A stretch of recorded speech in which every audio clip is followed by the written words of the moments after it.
तर राज्यसभेमध्ये आज वक्फ विधेयकाच्या मतदानाला शरद पवार हे गैरहजर राहिलेले आहेत। राष्ट्रवादी काँग्रेस शरदचंद्र पवार पक्षाचे प्रमुख शरद पवार मागील काही दिवसांपासून मुंबईत आहेत। मुस्लिम समाजासाठी महत्त्वाच्या असणाऱ्या वक्फ विधेयकावर आज राज्यसभेमध्ये चर्चा आणि मतदान आहे। देशातील ज्येष्ठ नेत्यांमध्ये शरद पवारांचं नाव येत असल्यामुळे त्यांच्या गैरहजेरीबाबतही चर्चा सुरू झाली। शरद पवार हे उद्या दिल्लीत जाणार असल्याची माहिती आहे। शरद पवार नेमके का गैरहजर राहिले असा प्रश्न या निमित्तानं उपस्थित झालाय। तर राज्यसभेमध्ये आज वक्फ विधेयकाच्या मतदानाला शरद पवार हे गैरहजर राहिलेले आहेत। राष्ट्रवादी काँग्रेस शरदचंद्र पवार पक्षाचे प्रमुख शरद पवार मागील काही दिवसांपासून मुंबईत आहेत। मुस्लिम समाजासाठी महत्त्वाच्या असणाऱ्या वक्फ विधेयकावर आज राज्यसभेमध्ये चर्चा आणि मतदान आहे। देशातील ज्येष्ठ नेत्यांमध्ये शरद पवारांचं नाव येत असल्यामुळे त्यांच्या गैरहजेरीबाबतही चर्चा सुरू झाली।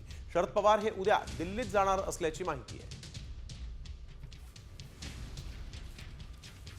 शरद पवार नेमके का गैरहजर राहिले असा प्रश्न या निमित्तानं उपस्थित झालाय।